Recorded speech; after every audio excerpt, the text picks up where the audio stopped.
ശബരിമലയിൽ മഴയ്ക്ക് പൂർണ്ണ ശമനം എന്നുള്ളതാണ് ഒരു ആശ്വാസ വാർത്ത. കാരണം കഴിഞ്ഞ ദിവസമൊക്കെ ചെറിയ മഴയുണ്ടായത്. എനിക്ക് തോന്നുന്നു ഈ സീസണിലെ ഏറ്റവും ശക്തമായ മഴ പെയ്ത 2 ദിവസങ്ങൾ, എനിക്ക് തോന്നുന്നു വ്യാഴാഴ്ചയാണല്ലോ ഏറ്റവും ശക്തമായ മഴ പെയ്തത്. അപ്പോഴൊക്കെ തീർത്ഥാടകർക്ക് ചെറിയ ബുദ്ധിമുട്ടുണ്ടായിരുന്നു. ഇപ്പോൾ ആ മഴയൊക്കെ ശമിക്കുന്നു. 2 ദിവസം മഴ തുടർച്ചയായി പെയ്തിരുന്നു. അപ്പോൾ അതൊക്കെ മാറി ഇപ്പോൾ മല ചവിട്ടുന്ന ഭക്തരുടെ എണ്ണത്തിലും അങ്ങനെ വർധന ഉണ്ടായിട്ടുണ്ട്. അശ്വിൻ പാലാഴയാണ് സന്നിധാനത്ത് നിന്ന് ചേരുന്നത്. Ashwin, very very very good morning. മഴയൊക്കെ മാറി സന്നിധാനം എങ്ങനെ നിൽക്കുകയാണ്? കൂടുതൽ ഭക്തരെത്തുന്നു.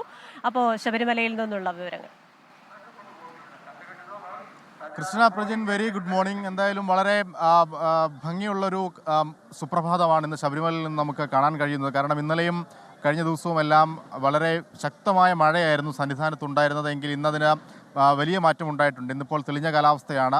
മഴ മാറി നിൽക്കുകയാണ്. ഭക്തരെ സംബന്ധിച്ച് വലിയ ആശ്വാസം നൽകുന്ന ഒരു കാര്യം കൂടിയാണ്. എനിക്ക് പിന്നിൽ കാണുന്നത് ശബരിമലയിലെ സന്നിധാനത്തെ ഫ്ലൈ ഓവറാണ്. ആ ഫ്ലൈ ഓവർ നിറച്ച ആളുകളുണ്ട്. ഒപ്പം കുട്ടികളുമായി വരുന്നവർക്കുള്ള പ്രത്യേക ക്യൂ അതിന് താഴെ കൂടി പോകുന്നുണ്ട്. അതും നമുക്ക് കാണാം. എന്തായാലും ഈ കുട്ടികളുമൊക്കെയായുള്ള ആളുകൾ ഇന്നലെയൊക്കെ ശബരിമലയിലേക്കുള്ള യാത്രയിൽ പലയിടങ്ങളിലും തങ്ങുന്ന ഒരു സാഹചര്യം ഉണ്ടായിരുന്നു. പമ്പയിലൊക്കെ അവർ വിരിവെച്ച ശേഷം മഴ കുറഞ്ഞ ശേഷമാണ് മല കയറി തുടങ്ങിയത്. ഇന്നെന്തായാലും അങ്ങനെ ഒരു സാഹചര്യം നിലവിലില്ല. ഇന്നിപ്പോൾ വളരെ തെളിഞ്ഞ കാലാവസ്ഥയാണ്.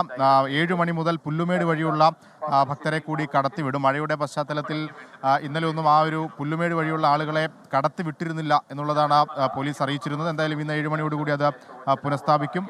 ഇന്നലെ മാത്രം 78,400-ലധികം ഭക്തർ മല ചവിട്ടി. ശക്തമായ മഴ ഉണ്ടായിട്ട് പോലും അത്രത്തോളം എണ്ണമുണ്ടായി എന്നുള്ളതും എടുത്തു പറയേണ്ടതാണ്. എന്തായാലും ഇന്ന് വളരെ സുഗമമായ ദർശനം രാവിലെ 3 മണിയോടുകൂടി ആരംഭിച്ചിട്ടുണ്ട്.